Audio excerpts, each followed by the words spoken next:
Okay. Hey, everybody. Welcome back to the Direct Selling Accelerator podcast. My name is Sam Hind, and today I am joined by the amazing Celine Egan. Now, we've just been chatting about Celine's title, and we came up with a whole lot of really fun titles for Celine because really you play a lot of roles in my world from many, many years ago when we first met to now. So how about, Celine, you say hi and you can introduce yourself. Hi, everybody. Hi, Sam. Well, I mean, it depends on which day of the week it is. I could be Mama Celine, or I could be whatever. But my official title is the Chief Growth and Operations Officer for Juice Plus Australia and New Zealand. But I answer to pretty much everything. Yeah.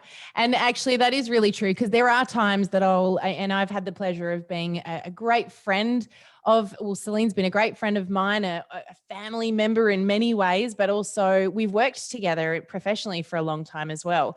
And so when I ring Celine, I've got to do that. Okay, I'm ringing Mama Celine today, or I'm ringing Juice Plus Celine today, just so we can set off the tone before the conversation starts. And you're not on your own there. That's oftentimes I'll kind of get, okay, I want Mama Celine or I want Coach Celine. And actually that's even with my own children. Yeah, I love it. That's fantastic. Well, that's a good lead into today because today we're going to talk about something that I think this is a bit of a taboo subject. This is something a lot of people avoid talking about. And we were just having a bit of a preliminary conversation about this. And I mentioned to Celine why I wanted to talk about it. She's right on cue with the wine glass. But something that I know has been a real change over the last 12 months has been people's relationship, not just with alcohol, but coping mechanisms because life has changed. And I really felt it on my heart to do a little bit of a chat with you, Celine, about this because I have watched firsthand your little journey with alcohol over the last, how many days? 487. 487 days. So 487 days ago, you made the decision to stop drinking, not necessarily permanently. I'm sure we'll talk about that, but you made the decision to give it up. And I'm not suggesting that people need to go to that extreme, by the way. But do it if you want to. We're going to give you so much information today to help you with that. But what I do want to do is bring to the forefront the conversation around what we've been going through over the last year, the changes in lifestyle, particularly for the women and the mums out there, not excluding the dads, but I know, how my relationship with coffee and alcohol and even exercise has changed over the last year, food. So I wanted to jump on in and have a bit of a chat to you about it, Celine. I've got some questions geared up and lined in there to get right to the nitty gritty and the heart of this. But let's start with asking the question that I'm sure is on everyone's lips, which is, what was the decision? Why? Why did you make that decision? Why would you do that? Look, I love having this conversation. I think it's great for us to be able to have it because I agree totally. There are so many people out there at the moment. Life has changed from what we know it. I mean, no matter what we think, life has definitely changed.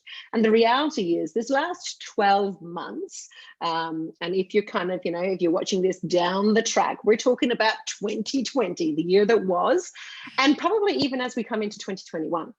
It has most definitely changed for a lot of people. And I know myself, even, I have to say, my relationship with food, my relationship with alcohol, my relationship with exercise, all of those things have kind of changed. Yeah. However, I gave up alcohol before all of that happened. Yeah. That was actually, so we're actually talking about towards the end of 2019.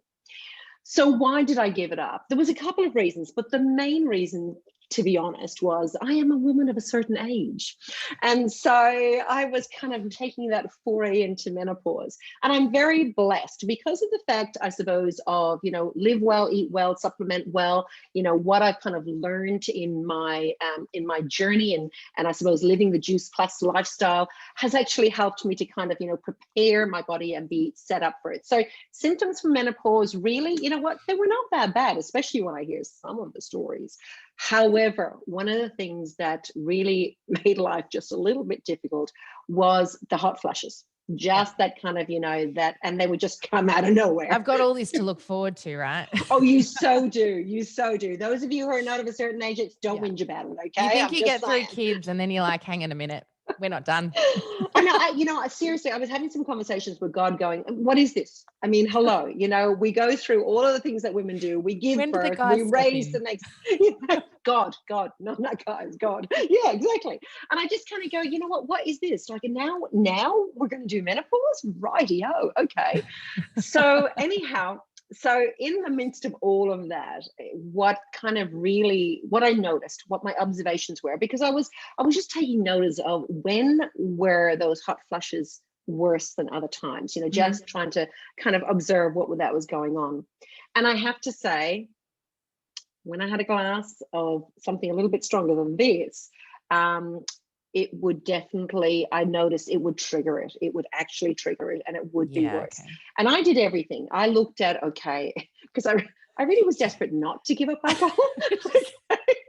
So I did. I'm Irish. I will learn to run a half marathon, she says. I'm Irish. I was kind of going, there's got to be other options. What Seriously, crazy diet can I go on? Yeah. I know. I tried them all. I'm just saying, I tried them all. Now, this might not be for you, but I have to say, it helped me. So I looked at organic wine. I looked at preservative-free wine. I looked at whatever it was kind of thing that you could do. I even looked at going straight to the spirits because, you know what? I'm Irish. I love my whiskey. You really did I love go my all wine. out. I did my research, believe you me.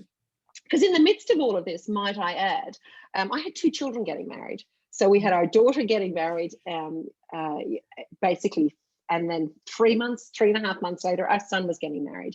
Now, that might not sound much, but we're Irish. They were Irish weddings. We had everybody coming from Ireland. Our weddings don't go for a few hours of an afternoon. Like, they're 3-day events with a lot of parties. So anyhow, we'd had our daughter's wedding, and I was kind of going, you know what, this is not good. I definitely feel it. So my initial reason was basically to be able to assist with, the menopause symptoms. I was giving up for 100 days. That's what I was doing. I was giving up for 100 days. Yep. But 487 days later, we are still here. And I am going to say, before we kind of pop on to the next question or whatever like that, there is never going to be a right time. There is never going to be an easy time. There is always going to be an event, because when I gave up, I then had Christmas, New Year, my daughter-in-law's hen's weekend, which was all down in Hobart, going to wineries and all the rest. Yeah, I remember you ringing me asking, Sam, do you know of any really good non-alcoholic wines to help us? Through that point. No. Through then our son's wedding, and then at insult to injury, COVID. I mean, when honestly, this is why we're having this conversation. Most people turned to alcohol. Yeah. Yep. So, and we've talked a little bit about why that is. So totally. I remember the time when you said, right, 100 days, and then you had a little app on your phone as well. I'm sure that'll come up in conversation shortly, but you had an app and you're counting the days down, and I'm thinking, wow, when's she going to snap? When's she going to break? How long is she going to go for? So the first thing I just want to say is I admire you so much for not only making the decision to do it for all the reasons you just said, because I'm just going to put this out there. We were just talking about the fact that Greg and I, a few weeks ago, decided to do a detox. We do this about once every year because, the coffee and the wine and the sugar and all those things start to build up, and you think, right, it's time to refresh and start again. And Greg said, that's it. There's never going to be a right time. And I found myself checking my calendar going, okay, when can I not drink? It wasn't, it was when is it appropriate to not drink? Because, all the social events. And I was embarrassed that was the deciding factor around, but I don't think that's unusual. You're not on your own though. No, you're not on your own at all. I mean, I have people kind of going, I was going to do February fast or whatever it is kind of thing. And they kind of go, oh, hang on though. There's Valentine's Day. Exactly. Or then it's March. Well, there's St. Patrick's Day and there's going to be Easter. There's a Saturday in there somewhere. I know, exactly. So it is so much. And I have to say too, the other thing that comes up for a lot of people, and it came up for me too, was more about the pressure of what other people would think. Yeah. It's that kind of, and it was funny because say for example, you really don't realize how kind of dependent you are, but also how other people kind of think, okay, well, if they're not drinking, are they going to be fun? Are they going to still, are they still going to And enjoy can I themselves? still have a drink? And yeah. Exactly. And Yeah. does that mean I've got to give up too, kind of thing? Yeah. And even some of the things like, so the Hens weekend, for example, I was playing beer bong. I'm actually really good at beer bong, by the way. If any of you ever played drinking games. Stop. Beer pong, not bong. Beer pong. Oh dear, I'm so glad I corrected you. I might not be able to say that, but hey, I'm good at it. And it was Don't edit that out. So I was, of course, playing it, and it was great because mine was kombucha. That's what I was drinking. Yep. And at our son's wedding, Shane and Brookie's wedding, kind of thing, I was up dancing and all the rest. I had my wine glass, I had my kombucha in it. It looks like wine. People were saying to me, "Are you sure you're not drinking?" Because I'm up dancing. You were happy. Kind of thing. I'm going, it's just kombucha. That's all that's in there. And but I was reading around the same time. I think it was either Mel Robbins or Brené Brown, one or other of them. I followed them both. One of the other of them had actually decided they were going to do the same thing, actually, around the same time. And they did a whole article around the peer pressure from other people, the fear that they had. And I found this a lot when I was at social gatherings, right up till even like, over this last Christmas break. So I had, at that point in time, I'd been given up over a year.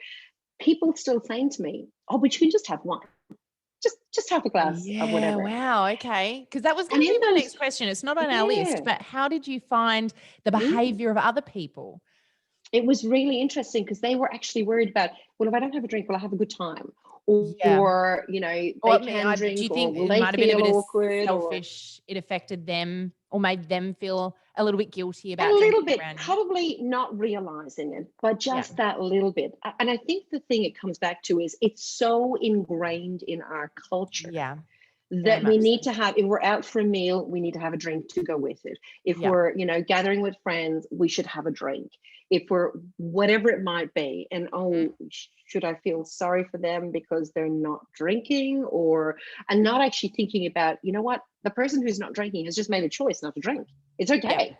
You know what? Seriously, if they're showing up to your event or to your party or to whatever, they're actually showing up because they really want to and like you, because they actually have to put up with you sober.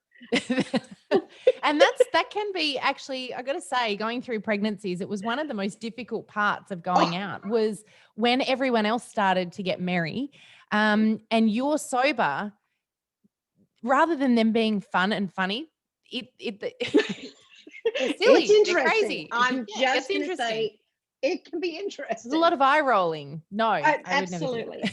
But you know what? I also noticed on the flip side of that, I've had so many people over the time, and I actually had a young lady come up to me, much younger than me, but come up to me at Brooke and Shane's wedding, and she said to me, "I'm not drinking today." And I said, "Oh, that's cool." And she's, "Yeah, you inspired me that I actually don't need to, because you had such a good time at the Hens." Wow. And so I decided I'm actually gonna.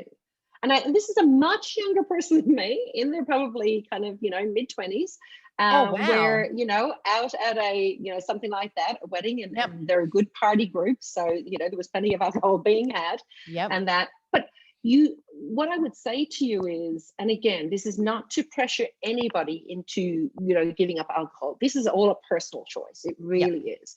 But if you are finding, and I know, we were chit-chatting about this earlier on, if you're finding that you're using alcohol maybe as a way to cope with the way life is nowadays or whatever like that, or for any other reason other than you just enjoy a glass of wine with a meal, or you enjoy having a drink, whatever like that, if you feel that in any way, you know what, look at it. And also too, don't think about the people who are going to be bothered by it. In other words, the ones that are kind of going, "Oh, it's not going to be fun."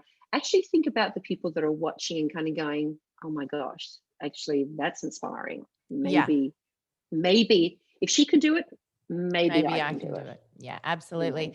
And so the observation that I made, and we were talking a little bit about our own behaviors and patterns. And one of the things I observed over the last 12 months was that I went from a situation, and this is in chatting with a lot of other mums and people who were working from home, homeschooling, all of that sort of stuff, dads too, but I'm going to speak about the women here for a little moment because they're the ones I've been talking to, not because it doesn't affect the boys, but the thing that I noticed was happening was it went from being, and I know for me, drinking wine is something that has been a part of my childhood all the way through. When my parents were cooking dinner and you're around the dinner table with the family, you're having a glass of wine. And from quite an early age, that was a part of the social setting that I grew up with. And it was about appreciating the wine, learning about the wine, all of that sort of stuff. And I remember my dad used to, give me a little sip and let me taste and understand. And that was all great. So I grew up with that. And so it became a habitual thing that, when you get to the kitchen at night, you start cooking dinner, you pour a glass of wine. And, certainly through pregnancies, I turned that into a wine glass of water. So I've got a gnat from my plants floating around my face here. So I used to pour a wine glass of water because it was just the habitual thing. But what I noticed started to happen was particularly over COVID, but I think this is relevant for any stressful situation that people go through. It went from being the wine because I wanted to appreciate a nice glass of wine to I just want to wind down. And I want to use it to switch from work to home. And something I noticed in conversations was happening a lot was people had gone from, having a few drinks on the weekend to having a drink almost every night of the week, if not every night of the week, because it became that separation when people were working from home and living at home. I go from homeschooling my kids and working to I'm now going to pour a glass of wine or a beer or spirit or whatever it is that you drink to separate out my work and my home life. And it was that wind down tool. Now, for some people, that wind down tool became exercise, which was a healthier version, but that too can be used the wrong way. For some people, it became food. For some people, it became technology. I know technology became a massive addiction as well. And so for all of so many people, there were these coping mechanisms that came into play over that period of time. The thing I've noticed, though, about people's relationship with alcohol is they don't want to talk about it, which is why we want to do this podcast today, because there was this, a lot of the people I've spoken to have gone, I don't really talk about it because I don't want to be labeled as being an alcoholic or alcohol dependent. Yet I'm probably not overly impressed with my relationship with alcohol right now. Yeah. And so I thought, well, this is probably a really good time to talk about it. So absolutely. And I think it's like anything. People don't want to be labeled. They don't want to kind of, if they don't really talk about it, well, then, they don't have to do anything about it. And, it's in so many, no matter what it is, as soon as we start to say, I need it, or, it helps me to you got to look at, okay, well, what is the relationship come now? Is it a dependent relationship or is it a choosing relationship? Yeah. And that's with anything, I have to say, I had to relook at my relationship, with food. And that as well, and just look at, okay, some of the habits, the good habits that are went by the wayside through this whole season, this past probably 6 months or so kind of thing. And also when stress comes in, and as a family, we've had a little bit of stress over the last 4 months. I have to say, I'm really proud that I didn't actually go to alcohol and that, but then, I probably fell off the wagon in other areas and kind of go, okay, observation, what's happening here, right? I need to put some habits back in place around that. But it's being okay with knowing that, it's your individual journey. So just start to identify what's your internal dialogue that's going on. Do I need the coffee or am I choosing to have the coffee? Do I need the glass of wine to be able to kind of, chill out or whatever like that? Or am I choosing to have a nice glass of wine with dinner? It's any of those kinds of things. I think it's just been really mindful of what's the dialogue around it. Because, again, that determines what your true relationship is with it. And no one can identify that except you. So for whoever is watching or listening to this, at the end of the day, there's no judgment. It's just kind of going, okay, is it a healthy relationship that I've got with it? or is it not? Or for me, was it, for me, this initially was all around the health benefit, the extra, my quality of life was being affected by, okay, having the alcohol was exacerbating the hot flushes. That meant my quality of life was not great. And so if you can kind of look at, okay, how is this impacting my quality of life? Then that's important. And then the second thing for me was also being able to model making strong choices and decisions for my children. Yeah, absolutely.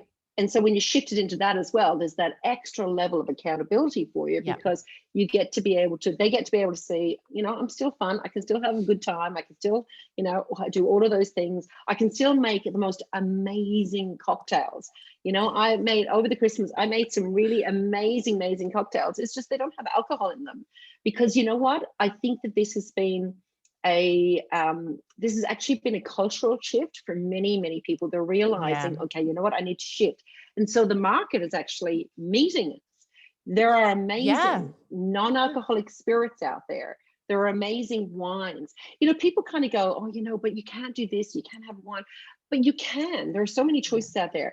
Probably about a month ago now, myself and Mick and some friends went and had a beautiful experience at Morgan's Wines up in the Hunter Valley. Now, this included a wine tour, winemaking, and cocktail making. They also have a spirit that they use as well, that they make. A whole tour of the actual vineyard, and then tasting wines and all the rest kind of thing. I loved learning all of the processes. Everything was interesting. I just didn't taste the wines. It's cool. I smelt them. I smelt, mixed glass, and could appreciate the aromas and what they were talking about and all the rest kind of thing. And then had the most amazing meal that was, cooked from their garden and all the rest kind of thing. So my experience was not less than. It really wasn't, just because I didn't have the alcohol. So that's what I think. I think people feel that they're going to be missing out if they don't have whatever it is. Fill in the blank for you. We're talking alcohol today, but fill in the blank. Feel that you're missing out. Whereas, you know what? It's just about being a little bit more smart and thinking, okay, well, you know what is a healthy choice? And simple things. I do have, if I'm out and about, I don't normally drink my water out of a wine glass every single day. Just walking around. However, if I am in a restaurant or if I am out, I just like, it's not about the glass. I like, generally, wine glasses are just a nicer glass. So I actually love drinking. So I'll have my sparkling, my sparkling water, or whatever I'm drinking, kombucha or whatever like that, in a wine glass or in a champagne flute. Because I just like that feel of doing that if I'm out for a nice meal. The rest of the time, it's my bottle. So I can kind of also track how much I'm having and that. So you just get a little bit smart about the choices you make. So, Celine, you've probably covered off on this a little bit, but I want to know what the hardest part, I've got a flip side of this, but I want to know what the hardest part was. And do you still have struggles now? It has definitely gotten easier. And I wouldn't say that I have struggles now.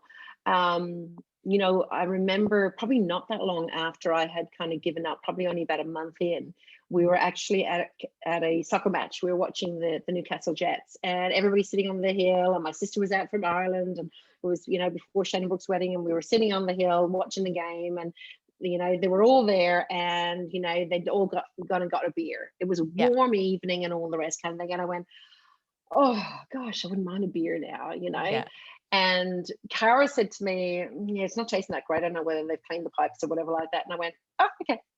And it was literally gone. And that was it. It was just gone from me, kind of thing. And there's probably only one other time since then where I got really, really stressed and kind of thought, oh, you know what, I could really do with a drink. But that was kind of it. And I have had a nip, in full transparency. I had a nip, probably about that much, a little sip. Our granddaughter was stillborn in the beginning of December. And as an Irish tradition, we actually, as part of a wake type thing, we toast with whiskey. And you know what? I had a little nip in the bottom of that glass to raise a toast to Neve. So that's actually the only piece of alcohol that's actually probably passed my lips in those 487 days. I just had a little sip to do a toast.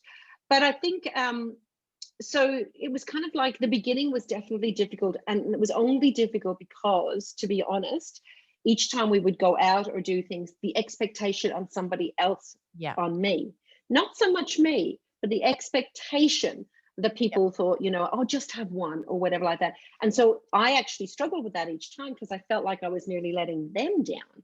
And I kept having to reframe that, going, I'm doing this for a reason, Celine. That's the thing.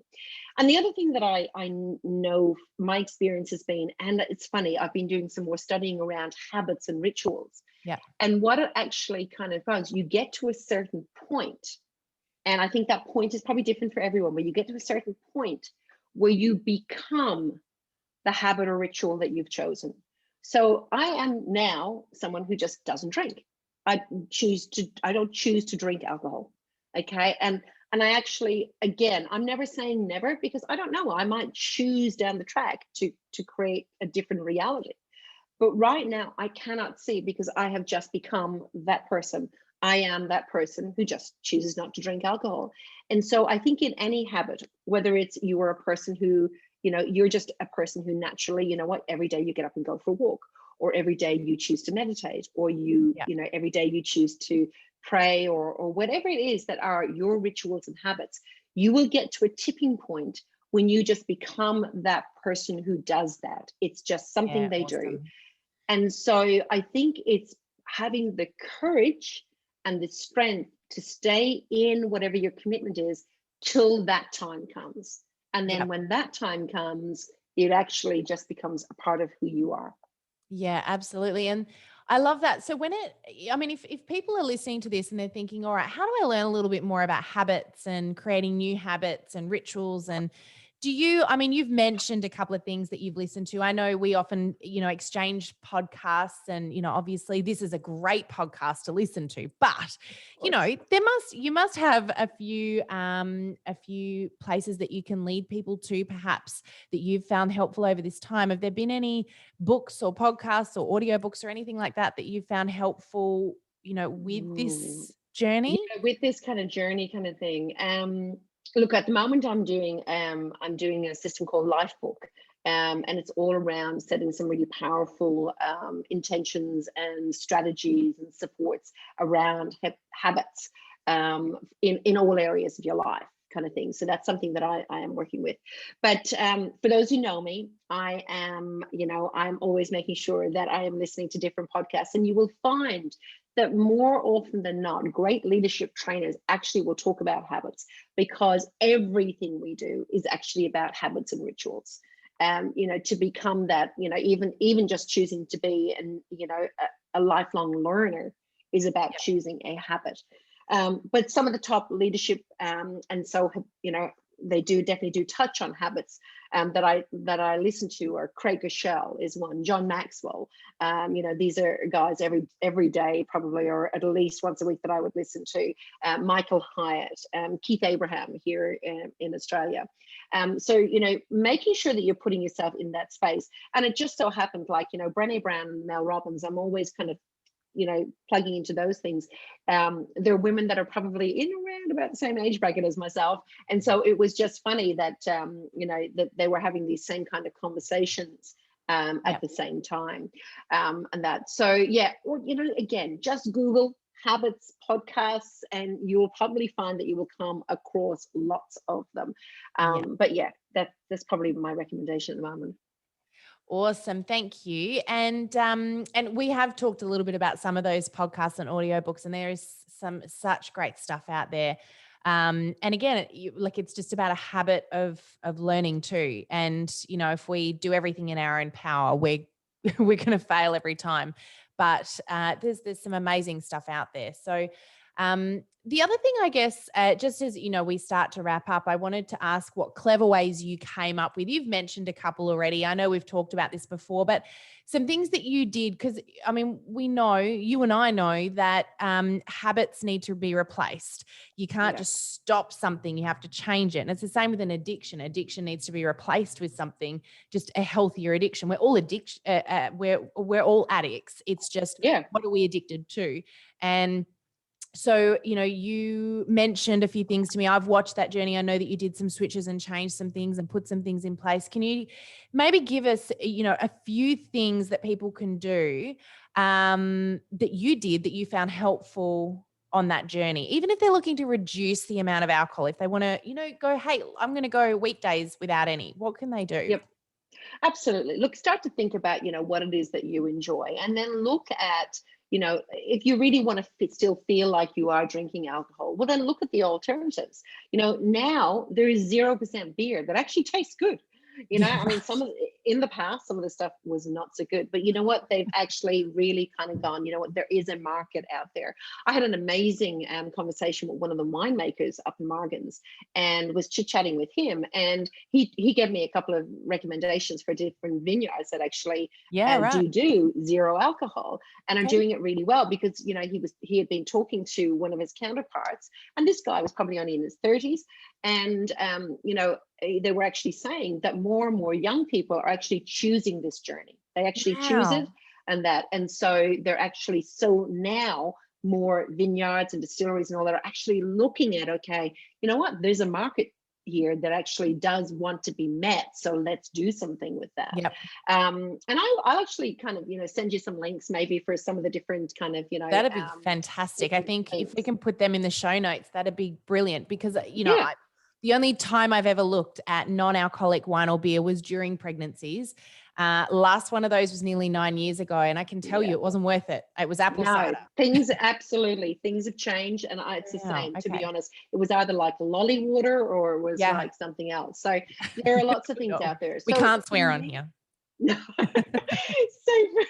So for me, it was very much around, okay, what is it that I like? And as if I was going out on the town kind of thing, to be honest, I loved my little cocktail. I loved an espresso martini, and so there are actually companies that do all of the components to be able to, to do that.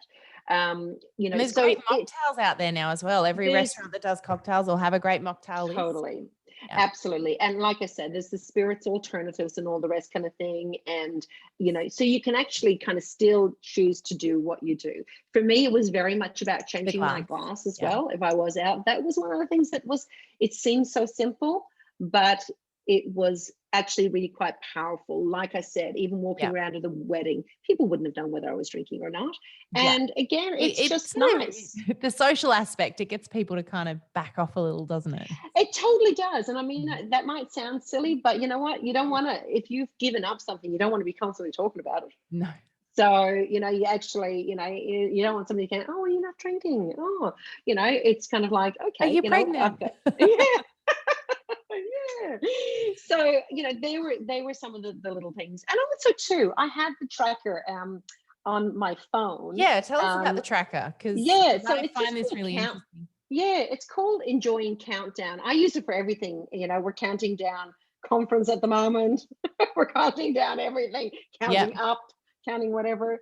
So I just have that on there. And so it's just an app. There are so many of them. Just, honestly, just go to, it's got this, my one's got a little 24 on it there. So what's the app called? It's called Countdown. When you honestly, we'll put that in the show notes too. When you go onto the apps, though, there are so many of them. They're all different ones. There are lots of different ones. But I did that. That was good for me because, especially in the initial stages when I was counting up to 100 days, it kind of just kept me motivated, kept me kind of going, okay, well, there's just this, there's that. And then I'm thinking, okay, I got to 100 days. I'm thinking, I might as well go to 200. And then it was probably around the 170, 180 where I noticed the switch, that it became more about, it was a habit for me. It became, that was my next question. What point did you notice there was a shift, a change? So around about 6 months-ish? Have I got that right? Yeah, so around about, I would say probably less than the 200 days, because after that it was just kind of, I just kept going. It was like, and I did have a little thing in my head then, 365, that would be a year. Okay. So it was kind of like, yeah, from there. But yeah, it was really just, as I said, it becomes, if you stick at anything long enough, that's why, an awful lot of habit trackers and all that kind of thing are actually quite useful. But you've got to stick through the hard part. And the hard part is like with anything good, whether you're in, we're mainly speaking to direct sellers here. All of you guys know, until you get your DMO, your daily method of operation down pat, you know what, it's hard work. But then what happens is you just become the person who does your reach outs, your follow-ups, and etc. every single day, because that's who you are. In the start, you've got to put the habits, the support systems, everything else, the accountability around you to be able to get you to that person. But once you're there, it becomes a part ingrained who you are. You don't go to bed until you've done the number of reach outs that you do. Like for me, when I was building in the field, it was my high five. I did not go to bed till I'd done my high five every single day. That was just, it got to the point where that was who I became. This is no different. All of the skill sets you have learned as being successful direct sellers are the same systems that you can actually apply to having a really, really successful life as well, and doing things and applying habits that are going to support you. So it's the same. It's just the level of commitment that you choose to bring to the table. There you go. You guys have learned how to be awesome direct sellers and give up alcohol all in the one day. We aim to please, Sam, don't we? Please. Talking about killing two birds with one stone. All right. I hate that saying, by the way. We were having a conversation about this the other day. And we're like, where do these things come from? I know. Where do they come from? Rule of thumb. They're all horrible. Yeah, all sorts. So the last thing I just wanted to ask you about, probably not quite the last thing, but let's see where it goes. I wanted to know, this is how it works. We said, let's just come in and have a chat. It could go anywhere, particularly with us. The only thing is I'm very mindful of the time, and I know we could talk for 2 hours and keep going. So we'll be a bit mindful that we don't do that to all of you today. Exactly. But I wanted to ask what health benefits you noticed. What did you notice change when you sort of got yourself off alcohol, both physically, mentally, emotionally? What did you notice? Did you notice anything? Was there any change or shift? Yeah, the most definitely. Look, I mean, first and foremost, the first reason was around the hot flushes. And so they definitely reduced. Didn't go quite away completely, but definitely reduced. I mean, it was really quite incredible. So that for me was definitely the first. So it definitely helped in that space. Yeah, totally. Yeah, awesome. My quality of sleep improved as well. We kind of can think, we'll just have a glass of wine to kind of relax us and then we'll go sleep. And, the more I research into it, the more they actually say, well, actually, you might fall asleep or pass out, but you're not getting sleep. Not the best sleep. So it's actually, different. So I definitely noticed that. Yeah, it is. And I mean, I choose to live a busy life. And I've got lots of things that I want to be able to do. And for me, my best productive time is actually earlier in the day. So, for me, my mornings and all the rest kind of thing, if I'd had a night on the town or even a few glasses of wine, it was getting to the stage where even a few glasses of wine, I would have a foggy brain the next day. I don't want a foggy brain. I really don't. And so it was kind of going, that was also good. Just live, waking up bright-eyed and bushy tail kind of thing, as opposed to, okay, yeah, that's right, I had a glass of wine last night. So that was kind of the thing. And I also found too, and I don't know if other listeners here, as you kind of get older, it actually takes a lot less for you to get that foggy brain. So, it's kind of, when you're younger, you could probably, drink all night, get up and you're ready to go. It's not so much when you hit your mid-50s. It's kind of like, oh, okay, interesting.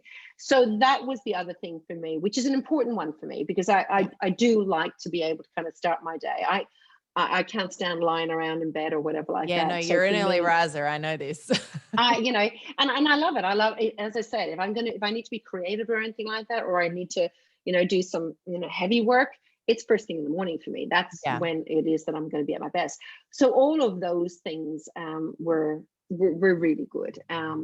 They were probably definitely the best benefits for me. And the other thing that I noticed too, for me, when I was drinking alcohol, I was a snacker.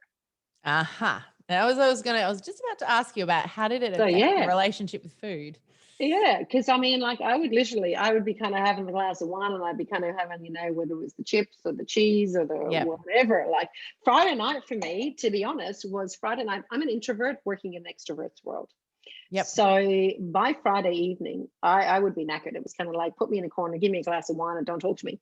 Yep. Of course, that glass of Can wine relate. though went with a whole platter of, salmon and cheeses and bickies and all the rest kind of thing. And I could quite easily there have the glass or That two sounds like my and perfect Friday night right now. and just eat. Now, that's not to say that I don't still have the platter or whatever like that. Yeah. And there's probably some days where I probably do have more of it than what I should.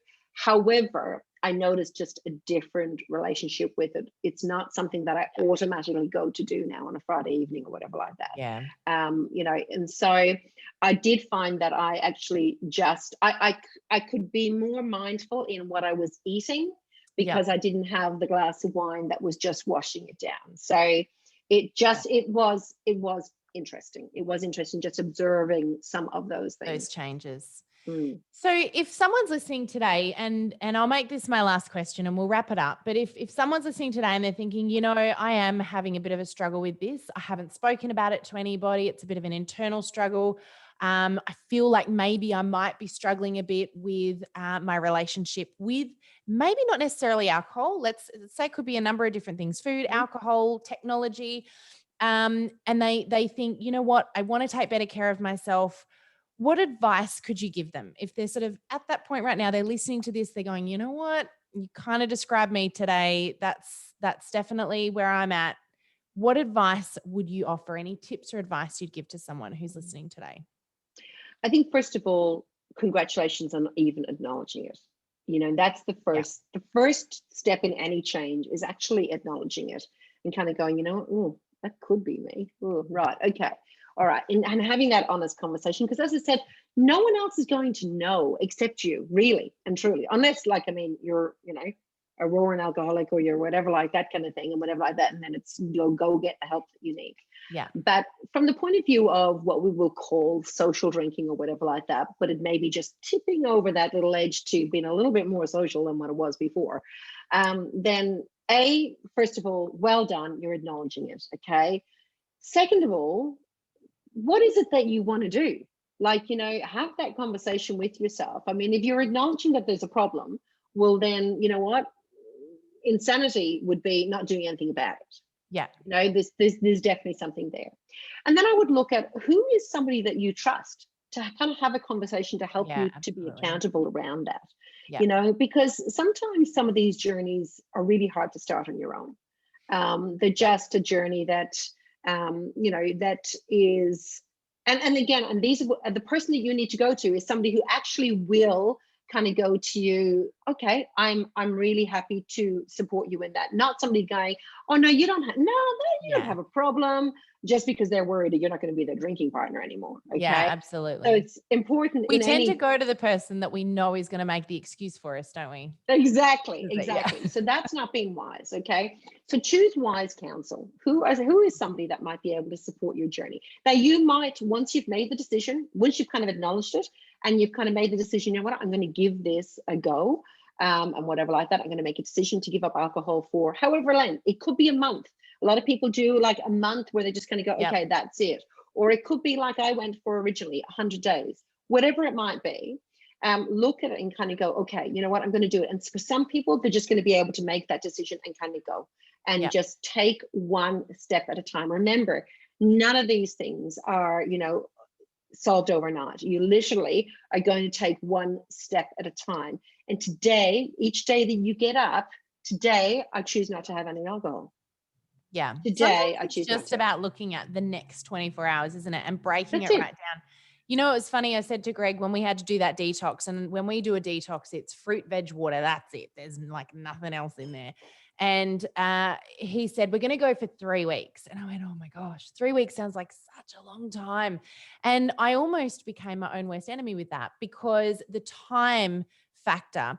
And I said, if I just thought it was 7 days, if in my head I was only thinking about the next 7 days, I could have done it, no problems. But I really struggled because I knew we were doing it for so long. And, I think it's the same with this, that 24 hours, one day, do one day. It's exactly. I mean, no matter what we're doing, it's about that one, it's that one next step. So just kind of honor yourself with that. Get a little tracker, just because, it's good to be able to look at it and kind of go, oh my gosh, 3 days, I'm 3 days in, whatever it might be. And that, I think it's important. And remember, the whole thing about this, no matter what it is you're choosing to give up or start or whatever it is, it's all a game of the mind. Yeah. It's not about giving up alcohol. It's not about giving up food. It's not about changing whatever ritual or anything. It's all about mental resilience. That's the only thing that this is actually about. Because every time something comes up, you will have to make a choice. And it's not about whether the alcohol passes your lips. It's actually a choice to support you and your decision. Yeah, that's what it actually is. So this is a game that's played all in the head, because you every single day, it's an everyday choice. And I say to people, who I talk with or coach or work with, it doesn't make any difference what it is. It could be about being married or whatever like that. Marriage is an everyday choice, because there's some days you can kill them, and there's some days where you just love them. We can start a whole new topic about that. That's what I was going to say. That's a different podcast for a different day. Another podcast. That will be a 1 hour podcast, that one. No. However, and for those of you who don't know me, I've been with my husband for 39 years. So I know what I'm talking about there. Okay. But you know what? Every single thing is an everyday choice. You get up and you choose today to do whatever it's going to be the person you are, whatever. So just be kind to yourself, but kind of go, okay, you know what? I'm making a choice for today. And every day you just recommit to that choice until it becomes a habit, because then you'll get to a stage where, like I said earlier on, you won't need to keep making the choice, because you will have become that person who doesn't drink or who doesn't whatever it might do. You fill in the blank kind of thing, whatever like that. But know that, you know what, we're cheering you on, no matter who you are or where you are. We're cheering you on for whatever choice you have. And the last thing I will say around this, if you were using alcohol or whatever, fill in the blank, because of you feel that maybe you just need it to get through the day, or to, COVID and all the rest kind of thing has created isolation for people, has created fear for people because they don't know what the future holds. It's changed. There's been a lot of change and all that. If that's you and you feel that you need an even bigger level of support, please make sure that you go to a professional. Go to a counselor, go to a psychiatrist, whoever it is that you need to. There is no shame in getting help. Yeah, it's absolutely. So important. Okay. It is okay to not be okay, and it is okay to get help around that. So it's so important. I work with different coaches in my life for different reasons.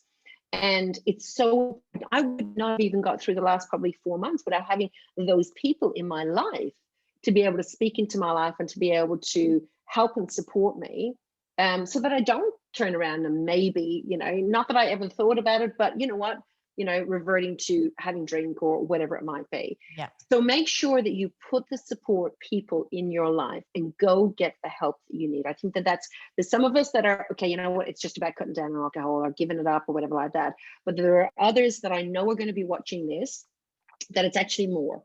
There's something else. There's more to this story. And so I would really, really encourage you to go and get the help that you actually need. And I don't mean that you're an alcoholic or anything like that. It's just that you want to be able to make sure that you get the opportunity to be able to speak about whatever it is that's going on in here and in here that is maybe contributing to where you're at right now. And look, things have just, we don't even need to go into what the world is now. We all know it's been a really tough time for a lot of us. We've been on a roller coaster, all of us together, and we're all coping in very different ways. So, like what you've said, Celine, I think that's beautifully summed up. And don't get in your own way. Don't get in your own way. Don't, we're our harshest critics. So, if your self-talk is not building you up, go speak to someone and you know what, even if you're not sure, it's well worth having great people around you. And I will say that, of all the crazy things that have gone on, even in my world, and it's not comparable to so many other people, the reason I was able to get through those things the way that I did was because I had amazing people to lean on. And I think, it's important for all of us to seek those people out. So thank you so much for joining us today, Celine. I think this is, I'm just kind of hoping that there's a couple of people out there right now that have been listening going, you know what, I'm just so glad that other people are able to talk about this, that it's something that, you know what, it absolutely has been a struggle for me at various different times in my life. And I've noticed over COVID, it became, my relationship with alcohol changed significantly. And many of my friends have been in the same boat. And so I know there's probably lots of you out there feeling a bit the same way. So I'm going to make a commitment to say that I'm going to put myself first. And I just want to thank you so much, Celine, for joining us today and talking through this journey. What an amazing journey, and well done. You're welcome. And sláinte, which means good health in Irish. And you know what? I can still sláinte and have some water. I love it. I'm going to go out and buy myself some kombucha. And I think you mentioned as well seed lips a while ago. I needed to go check out seed lips. Absolutely. There's a few of them. There's Lars, there's seed lips. They're all, there's some great ones. I must remind me to text you because people might want to check them out. Yeah, absolutely. We'll get some of those things off you, the links, the websites, bits and pieces. We'll pop them in the show notes, guys. But we'd love to hear your comments as well. If you want to reach out, if you've got any feedback, any questions, chuck them in the comments. We'd love to touch base with you. And thank you again so much, Celine, for joining us today. I really appreciate your generosity with your time and sharing this journey. And I'm really hoping that this is just, been a gentle whisper, a little tug on the heart of a few people out there that were, silently battling with this. So thank you very much. Don't suffer in silence, guys. And please don't hesitate to reach out to me either. If anybody just kind of wants to ask another personal question or anything like that, don't hesitate to reach out. And if anyone wants to find out more about the amazing Juice Plus, where can they go? juiceplus.com.au. Check it out, or check out our amazing Facebook page or our Instagram, whatever kind of thing. Yeah. And of course, you've got your own Facebook page. So if people want to reach out, they can go to Doing Life with Celine Egan. Yeah, Doing Life and Business with Celine Egan. And you'll be able to follow me there. Come and say hi. Beautiful. And I'm also on Instagram as well. Awesome. We'll pop that in the show notes too. Thank you so much, Celine. And God bless to everybody. Have an amazing day. And we'll see you all again next week. Bye for now. God bless. Bye-bye.